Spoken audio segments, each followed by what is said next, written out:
धर्मस्य ग्लानिर्भवति भारत अभ्युत्थानाम अधर्मस्य तदात्मानं सृजाम्यहम् परित्राणाय साधूनां विनाशाय च दुष्कृतां धर्म संस्थापनार्थाय संभवामि युगे युगे संभवामि युगे युगे संभवामि युगे युगे।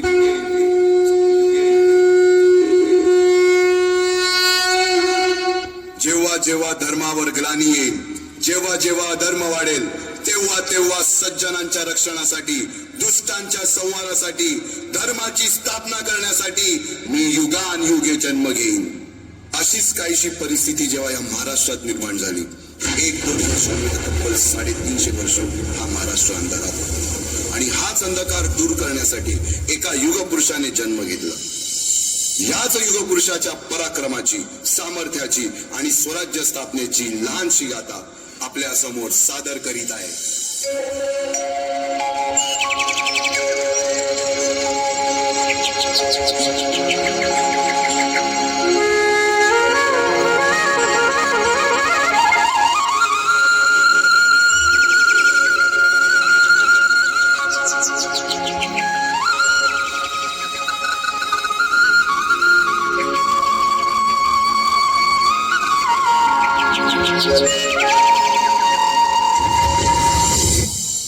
महाराष्ट्राचा सुखाने नांदत असताना एक दुष्ट काल यवनाची वक्रदृष्टी महाराष्ट्रावर।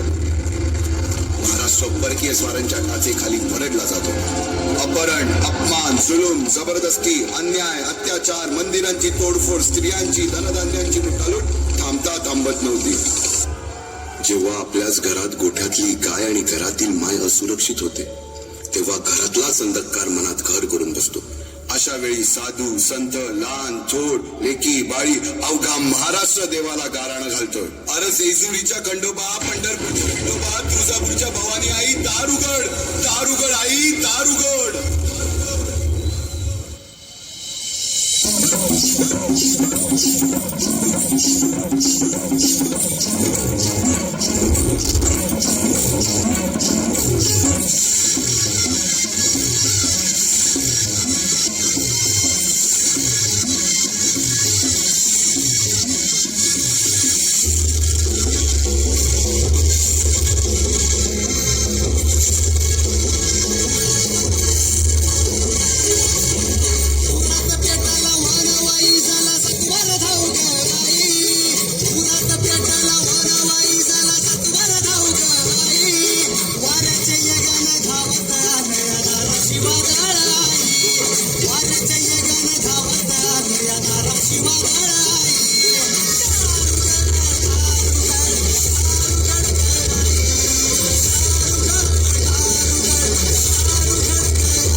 सरते शेवटी देवानं गाराणा।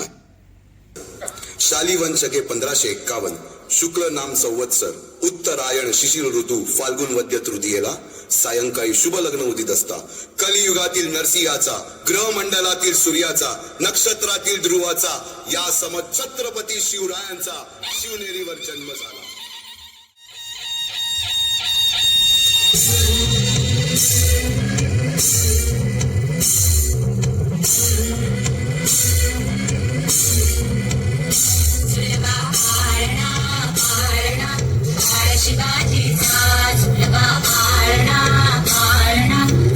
शिवाजीचा चंद्रचा आयुष्य शोभतो नदी जाऊचा, चंद्रचा आयुष्य शोभतो नदी जाऊचा, सुरवा आळणा आळणा आळ शिवाजीचा, सुरवा आळणा आळणा आळ शिवाजीचा।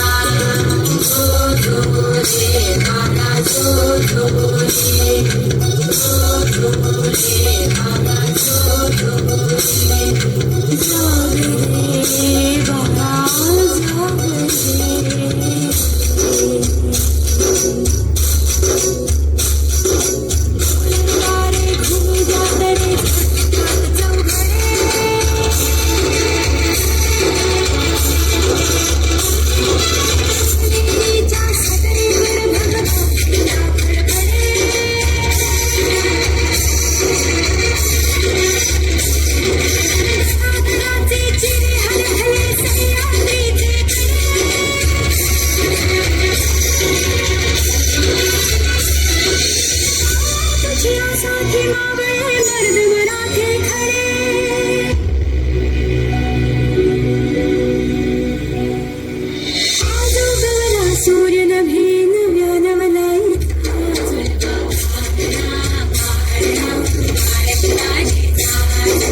वयापासूनच शिवबांना मासाहेब जिजाऊंनी रामायण महाभारतासारख्या गोष्टी सांगायला सुरुवात केली, ज्यामधून धर्म अधर्म, सत्य असत्य, न्याय अन्याय यातील फरक शिवबांना समजू लागला. तसेच शस्त्रास्त्र व शास्त्र या शिक्षणासाठी शहाजी राजांनी अनेक कर्तबगार माणसे नेमली, जसे की दादोजी कोंडदेव, बाळकृष्ण पंत, रघुनाथ पंत, शामराज पंत अशा अनेक कर्तबगार माणसांच्या नेतृत्वाखाली महाराज बालवयापासूनच घडू लागले.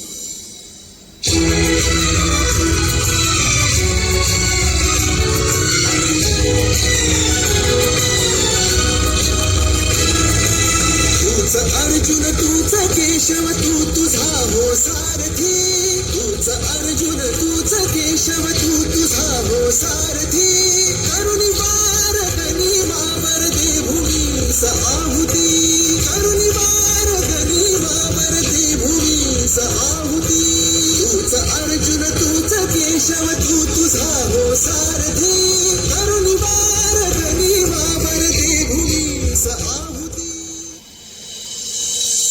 एकटे नेतृत्व कधीच साम्राज्य उभे करू शकत नाही.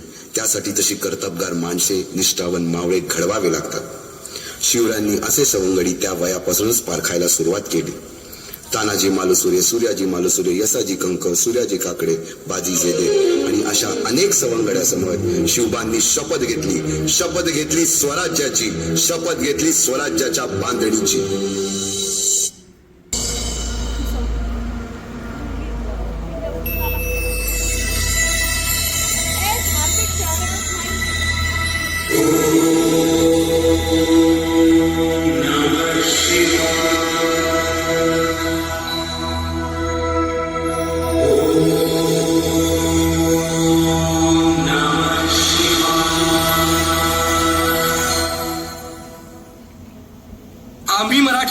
आम्ही मराठे यवनांची पीडा नष्ट करण्यासाठी हिंदवी स्वराज्य स्थापन करीत आहोत. यवनांची पीडा नष्ट करण्यासाठी हिंदवी स्वराज्य स्थापन करीत आहोत. राष्ट्रभावनेने संघटन करून देशावरील परकीयांचे आक्रमण नष्ट करीत आहोत. देशावरील परकीयांचे आक्रमण नष्ट करीत आहोत. स्वकीय व परकीय शत्रूंचे उच्चाटन करण्यासाठी स्वकीय व परकीय शत्रूंचे उच्चाटन करण्यासाठी स्वराज्य स्थापन करीत आहोत. स्वराज्य स्थापन करीत आहोत. यात तू आम्हास यश द्यावे, यात तो आम्हास यश द्यावे. हे राज्य व्हावे, हे राज्य व्हावे, ही तर श्रींची इच्छा, ही तर श्रींची इच्छा. रायरेश्वरासमोर शपथ घेतली आणि स्वराज्याची गोडदोड सुरू झाली. तोरणात जसे तोरण बांधले. पुढे मुरुंब देवाचा डोंगर, कुवारी गड, सुभान मंगल, कोंडाणा, शिरवळचा किल्ला, पुरंदर आणि 12 मावळ स्वतंत्र झाला. पुढे राजांनी पराक्रमाने जावळी देखील घेतली. परंतु त्यानंतर स्वराज्यावर ओढवले भले मोठे संकट. ते संकट म्हणजे अफजल खान.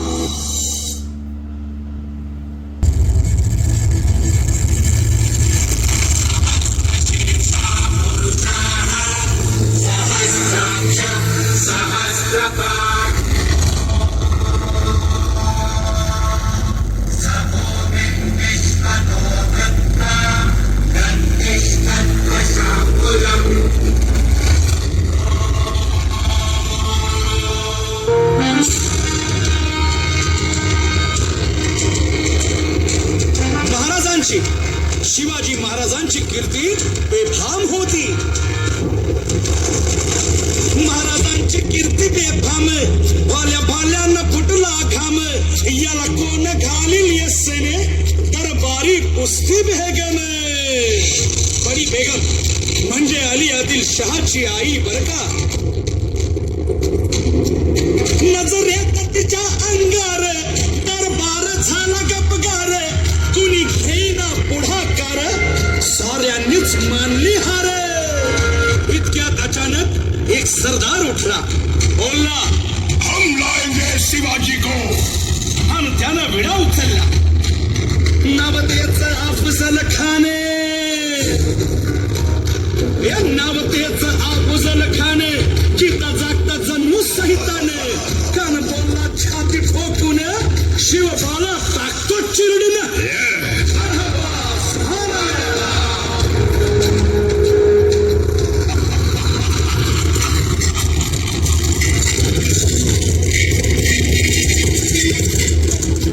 आता शिवबाचं काही खरं नाही.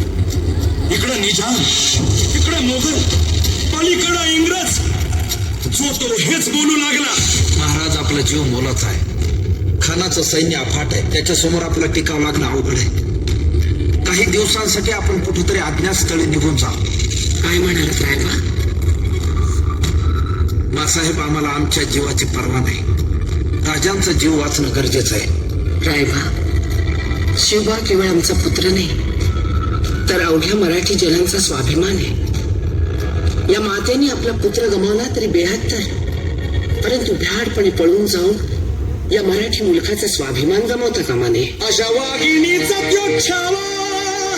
बाळासाहेब आपला पुत्र आणि मराठी मुलकाचा स्वाभिमान विजयी टिळा लावूनच परत अशा वाघिणीचा त्यो छावा. तथास्तु. गनिमाला कसा ठेचावा, डोक्यात नेहमी कावा, भेटीचा धडा सांगावा. खानाच्या भेटीसाठी महाराजांना एक शानदार शामियाना उभारला होता. आणि अशा या शामियान्यात खान डौलत डुलत आला.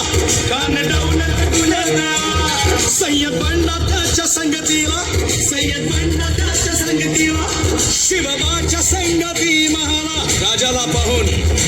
राजाला पाहून खान म्हणतो कसा, आओ आओ शिवाजी, आओ हमारे गले लग जाओ. खानानं राजाला आलिंगन दिलं आणि दगा केला. खान अभिमान मान्याला, खान अभिमान मान्याला. कट्यारीचा वार त्यानं केला, कट्यारीचा वार त्यानं केला. खर खर आवाज झाला, खर खर आवाज झाला. चिलखत होतंय अंगाला, चिलखत होतंय अंगाला. खानाचा वार फुका गेला. खान यडबडला. इतक्यात महाराजानं पोटामंदी पिचवट केला, पोटामंदी पिचवट केला. वाघनखाचा मारा केला, वाघनखाचा मारा केला. टरा टरा पडलं पोटाला. टणा गेला खानाचा कोटळा. भाई रे आला जी जी, भाई रे आला जी जी जी. अफजल खानाच्या वधानंतर त्याचा मुलगा फाजल खान आणि सिद्धी जोहर यांनी प्रचंड फौज घेऊन पन्हाळ्याला वेढा दिलाय. पण शक्तीपेक्षा युक्ती महत्वाची असते. महाराजांनी शिवाकाशी यांना बोलावून घेतलं आणि विचारले, शिवा आमचं रूप घेऊन सिद्धीला भेटायला जातोस? आणि शिवा म्हणाला, वही महाराज जातो की. आणि मग काय घडलं? काय? रात्रीच्या पहिल्या प्रहरास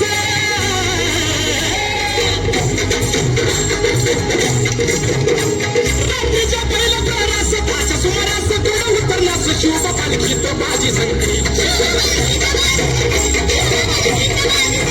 पावसानं ओली झाली धरती, रात अंधारी मावळ चालती. दुसऱ्या पालखीत शिवा काशी तो मोठा रूपवात झाला दादा.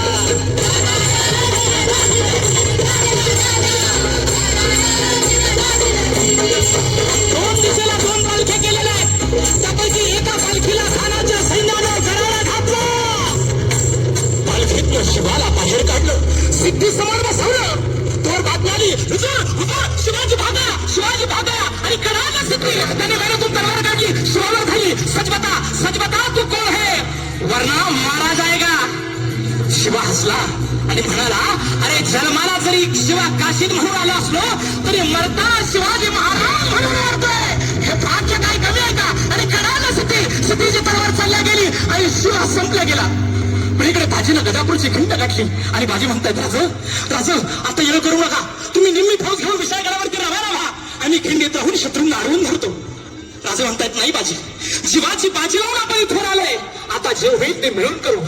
आणि बाजी म्हणतायत, नाही, लाख मेले तरी चालतील, पण लाखाचा पोशिंदा जगला पाहिजे. राजा, लाखाचा पोशिंदा जगला पाहिजे.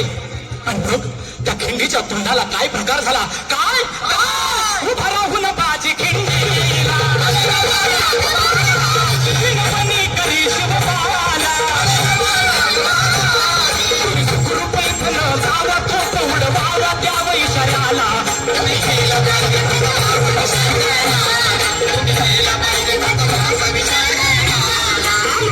आता चिठीला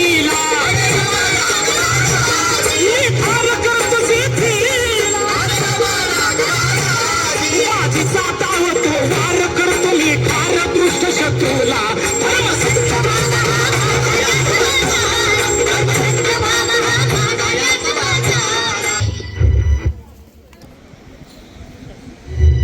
रयतेला सुरक्षा हवी आहे आणि त्यांच्या सुरक्षेसाठी कोंडाण्यासारखे बळकट किल्ले आपल्याला घ्यायलाच हवेत किंवा होय आऊसाहेब राज सौराज्य परीस मोठं मंगल कार्य कंच आम्ही असताना राज चौथा कोंडाण्यावर जाणार आगी तोडी घालणार वाघाच्या तोंडी मात देणार आव मग आमचं उपयोग काय वटांवर या मुठमुठ मिशा कशाला या पराती एवढ्याला छात्या कशाला हे मुदगलावानी टणक दंड कशाला ही मजबूत मनगट कशाला कशाला मिशांना पीळ भरायची आवसाब नाही ते काही नाही कोंडाणा घेतल्या बिगर माझ्या घरातलं मंगल कार्य होणार नाही कोंडाण्याचं पान म्याच उचलणार राज आधी लगीन कोंढाण्याचं मग रायबाच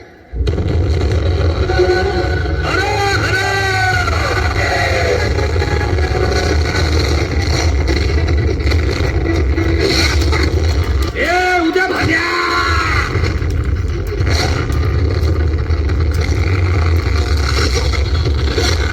तुमच्यासारख्या मोगलांच्या गुलामांना हे कधीच समजायचं नाही का सौराज्याचं शिवाजी राजांचं आणि भगव्याचं रक्षण कराया आम्ही मराठे छातीचा कोट करून तुमचं वंगळ हात सौराज्य पातूर पोचस्तवर करून टाकू आम्ही